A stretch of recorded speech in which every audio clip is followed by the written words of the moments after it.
What's going on, Husker Nation? Welcome into another episode. We're doing your spring football week 1 recap. Before I dive into it, though, please subscribe to the channel. That helps us out a lot. Comment your thoughts down below as we progress through this video. Like the video and share it around. Now, Coach Holgorsen, Dana Holgorsen, offensive coordinator. He did speak to the media today, so that's where we're going to start. You can follow along here. Here's going to be your little guide that's going to tell you kind of all the different topics we're covering for today. Holgorsen spoke to the media today. He said he spent the entire month of January in his offense studying film, studying his players, studying the players coming in to the team. Also, he could build his offense around the talent that he has. Now, we already knew he kind of pared down the playbook a little bit. He did say today that he pared it down by about 50%. So quite the cut from the original playbook that Marcus Satterfield had. Now, he did say, too, about that playbook, he kept a lot of the same concepts and plays from the previous offense. He's going to certainly add his own things, his own concepts, the air raid concepts from the passing game perspective. Change some verbiage around a little bit, but it's not going to be a wholesale burn the old playbook up and here's the new playbook and that's what we're running. It's going to be a mesh between the two with a lot from the previous playbook. He did say he's not interested at all in returning to his air raid route. So I still think Nebraska under Holgorsen will probably use the pass to set up the run more often than not. But he said we need to be able to run the ball and we need to be able to control the ball. That was the big thing for him. He said the team's effort and energy have been really good this first week of spring practice. And then he talked a little bit about Jalen Gramstad. Said he's working with the twos right now, and that's because he knows the scheme better than anybody.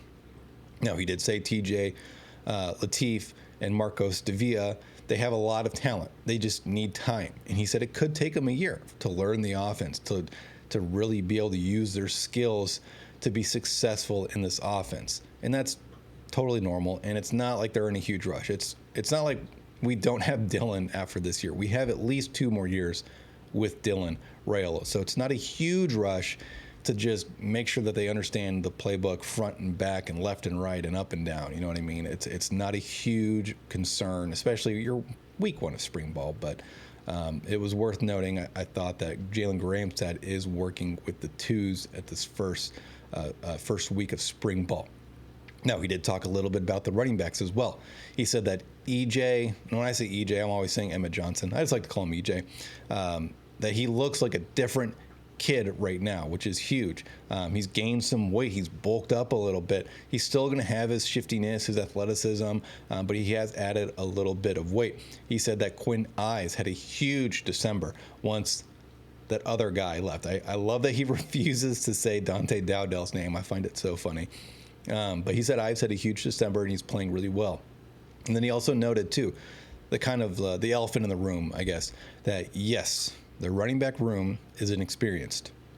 Yes, there is really nobody proven outside of the limited action that Emmett Johnson has had through 2 seasons. But he's not concerned, not at all. He sees that there's a lot of talent in that room. So yes, it's young. Yes, it's inexperienced. Not a big deal. They're going to see the field and they're going to get that experience. And then we'll jump over to Dylan Raiola. Some of the things he said that I thought were important. He said that his wide receiver room is like a guy who loves cars and has a bunch of Lamborghinis and Ferraris. That's a great thing to hear, especially after last season and years prior where Nebraska's wide receiver core was just subpar at best. Now we've got some legit guys in that wide receiver room. We're going to get to them here in a little bit. Dylan also said the offense is ahead of the curve with the install. That will allow Nebraska to open up the playbook a bit more going into the season. He said a lot of the things they're focusing right now are on fundamentals and basics, the boring stuff, as he said. He was asked about the option to run more. There's a lot of times last year, and he acknowledged, too, there were a lot of opportunities for him to get that 2, that 3 or 4 yards that he needed to keep the chains moving. And he said, yeah, there were a ton of opportunities. I'm going to do my best to take advantage of those opportunities, essentially is what he said, going into next season. And then Ja'Cory Barney came up and spoke. Now, one thing, there was a question somebody asked if he was taking more of a leadership role because the room is very young outside of Dane Key, and he said, yeah, absolutely. Even though I am a sophomore, there's a lot of new guys and there's a lot of young players in this wide receiver room that, you know what, I've been here for a year. I've worked or coached, or I've not worked or coached. I've played under Coach Holgorsen. So he kind of understands more of what he is wanting. And so he's helping kind of guide these younger guys, guide these newer guys along as we go through spring practice. He talked a little bit about Da'Keil Shorts as well. He said, it's a new wide receiver coach. It's not a problem at all. It's a really smooth transition. Da'Keil Shorts knows exactly what Dana Holgorsen wants. They're focusing on attention to detail, being controlled with your speed. And the big thing, too, is not only has Da'Keil Shorts coached for Holgorsen, he's played with him for 4 years, and he's coached for him for multiple years. This guy knows everything about the offense, everything about Dana Holgorsen. That's why the transition is so smooth. Ja'Cory Barney said the talent in the wide receiver room is crazy, and it's going to be a lot of fun to watch. So now, what we all really care about, the practice observations. What have we seen? What have we heard? Well, here's the big thing. Yellow jersey, which is typically like your limited guys that are really only participating in conditioning stuff. Gabe Moore, which we still don't know truly what he weighs. And I keep bringing this up because it's a legitimate concern. He was brought in as a defensive tackle. And supposedly he's 250 pounds, and he hasn't played football in 2 years. By not playing football, I mean he didn't play at Mississippi State his redshirt freshman season. He participated in practice and strength and conditioning and all that stuff, right? But then last season, he sat out completely. So we don't know what we have with Gabe Moore. And that's why I don't have any expectations for him. And it's not a knock on him. We just don't know what we have. Other yellow jerseys, Maverick Noonan and Jackson Carpenter. Not a huge deal for Jackson Carpenter. He's a true freshman receiver, early enrollee. Probably going to redshirt anyways, just because Nebraska's wide receiver room is on paper absolutely loaded. On paper. We need to see it on the field come fall. Green no contact jerseys. Guys we've talked about. Sula Fotu, Roger Gradney, Evan Taylor, Dawson Merritt, Henry Lutovsky, Teddy Prohaska, Turner Corcoran, etc., etc. We already know those guys are out for the spring, so it's not a huge news breaker there. The only thing I would say would be Henry Lutovsky is a little bit newsworthy. He was reported originally as limited. Now he's in a no contact jersey. So I'm not sure where he is at with his recovery from his off-season surgery. And then another thing worthy of noting, so we already know Tristan Alvano is out for the entirety of spring, more than likely. Well, John Hull did not participate in practice today.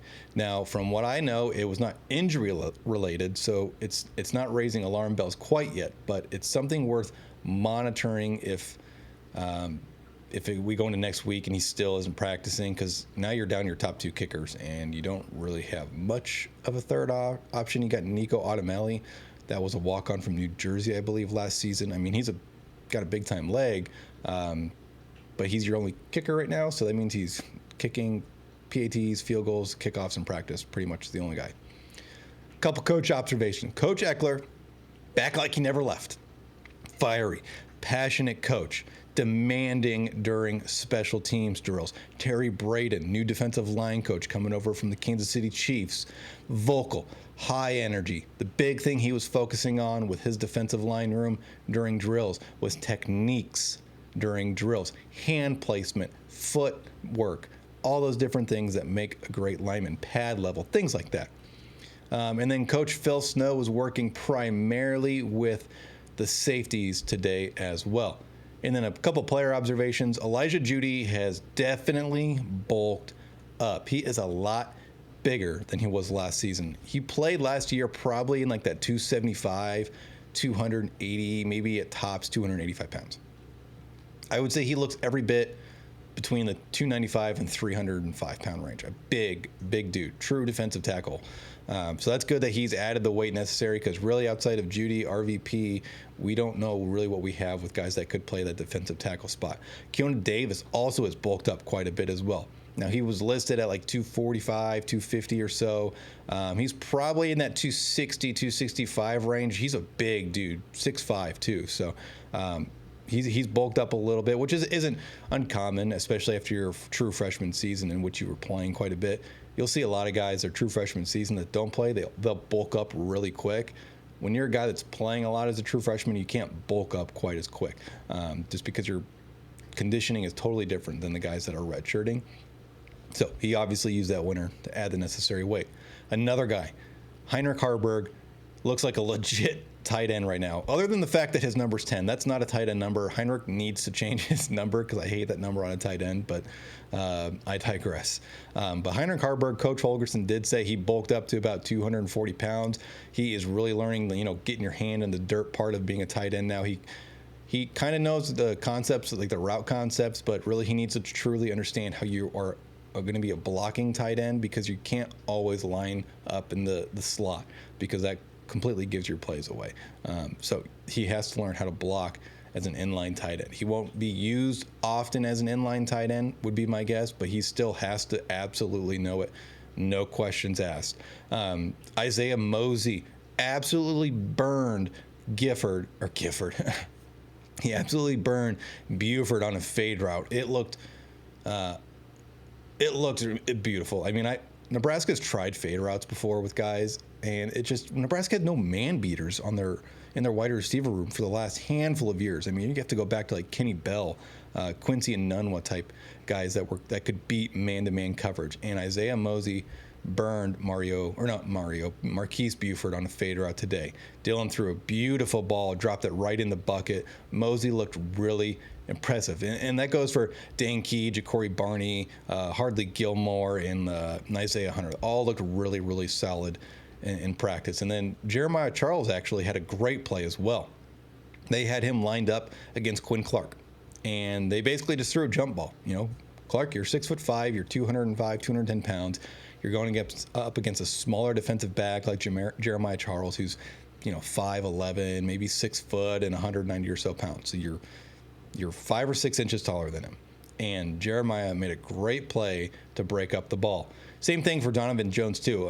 He had a play where he was going up against Isaiah Hunter. He had a great pass breakup. Donovan Jones looks really solid as well. Now the running backs did a lot of pass catching drills. Emmett Johnson, Mekhi Nelson, Quentin Ives all looked really impressive. They basically would do it like a one-on-one essentially with a linebacker, and they'd run like a Texas route, or they'd run different routes basically. But there was one Texas route that I believe it was Emmett that ran, and he had a little stutter at the top of the route and then broke in and just absolutely burned the linebacker. I couldn't see the number, so I'm not sure who it was, but absolutely burned the linebacker on that little route. And that goes for the 3 running backs we just mentioned. Another position news too. Jordan Ochoa actually has moved from defensive end to jack linebacker, at least for right now. He was working with the jack linebackers today and really for this whole first week of spring. 6'5", 240 or so pounds. Jack linebacker makes sense at that size. Typically in a 3-3-5 defense, like you need bigger linemen, because the whole purpose of the defensive line is to have bigger physical guys that clog up the middle, and then it kind of spells the runs to the outside where your linebackers and your secondary is kind of waiting, essentially. And so it's not a surprise that Jordan Ochoa moved back to the second level at jack linebacker, because if you look at like Nebraska's defensive line as a whole, they have some pretty respectable size, like Williams Nwaneri, 6'7", 265 or so. We just mentioned Elijah Judy, who's up to 300 pounds. RVP, he's probably in that 295 range. Cam Blenhart's in that 255, 260 range. Keona Davis is in that 260 range. Who are we missing here? David Hoofkin's probably that 295 to 300 pound range. So they have pretty decent size. They just don't have a lot of interior depth. So that's why I'm not surprised he moved back. So if you're wondering why that move happened, that would be my guess as to why it happened. One thing I found interesting, we haven't seen this done at Nebraska in quite a while, really since I believe it was Barney Cotton when he was the O-line coach. They eventually changed him to like the offensive tackle and tight ends coach, and then they had, what's his name? He's down at Ole Miss now. He played at Nebraska. I forget his name. I can't believe I forgot his name, but he was the interior offensive line coach. And so They split the offensive tackles and the interior offensive line into two different groups today. So your offensive tackles were Elijah Pritchett, Tyler Kinnack, Grant Briggs, Brock Knutson, walk-ons Grant Seagren, and Nolan Fennessy. And then your interior offensive line was Rocco Spindler, Justin Evans-Jenkins, Sam Sledge, Jason Machachak, Landon Davidson, Jake Peters, Gibson Pyle, Preston Telmu, and Houston Kahania Torres. I think that's how you say his last name. I apologize. So I kind of ran through that really quick. But that's what they did. They broke the line into two different groups. And then I noticed that one of the top groups, now, preface this real quick. Don't read in this too much because there's so many injuries. Like Prohaska's out, Corcoran, he's out, Lutovsky was out today, so Gatula's out. So there's four guys right there that'll be in the rotation offensive line that are out. So don't take too much stock into this, but one of the top groups on the offensive line today was left tackle was Elijah Pritchett, left guard was Jason Machachak, center was Justin Evans-Jenkins, right guard was Rocco Spindler, and then right tackle was Tyler Kinnack. Now that's a reasonable offensive line. It's close to what it'll probably actually be. I think Jason Machachak could be a starter, probably a rotational guy for another year, but from left to right, I mean, the only guys that I don't think are going to be starters would be Tyler Kinnack, and Jason Machachak, potentially. I think Justin Evans-Jenkins probably slides left guard and Sam Sledge is your starting center. But, I mean, that's three of your five starting offensive linemen potentially in that group there. And then one thing, too, just to kind of wrap it up here, a lot of schools do this, and I'm glad Nebraska did it today, and they probably will do it for most of spring. They had refs at practice. And they were working with the positional, like the skill players. And the reason the refs were there is they're calling penalties like if it were a real game. And they're trying to help these kids understand, these players understand, this is the defensive pass interference, this is an offensive pass interference, this is a holding, etc. And they're trying to teach them, this is what we're looking for. These are the indicators that this penalty is occurring. And so that's going to help Nebraska out tremendously, because we saw last year how often Nebraska exploited teams with defensive pass interference. But now, especially with air raid concepts, I guess you could say, there will be a lot of mesh routes. There will be a lot of pick routes. And it's important to understand from a ref's point of view what they are looking for when you're running those pick routes or those mesh routes that are designed when you have, like, say, your slot and your tight end on one side running that mesh concept. The design is to basically have one of those players essentially almost run into the other player's defender to free them up. But you have to understand what the ref is looking for that's going to say, yes, you're good, it's not a penalty, or no, you're not, that is a penalty. And so I like that Nebraska is having officials at practice for the spring. That is huge. But that's all I've got for today. We're going to have tons of recaps. I'm working on a huge Nebraska spring visit board. I'm working on a huge Nebraska offense and defense big board for recruiting, like the primary targets that we need to be having our attention on. So once those are more finalized, I will probably get those videos out with Justin. We may do it on a live stream as well. There's tons of Nebraska recruiting visits happening right now. Make sure you follow me on Twitter, because that's where all that instant, when you need that information quickly, that's where it is going to be. And then we'll have kind of our synopsis videos over here on the channel. But that's all I got. Like I said, thank you for tuning in. Have a great day, everybody.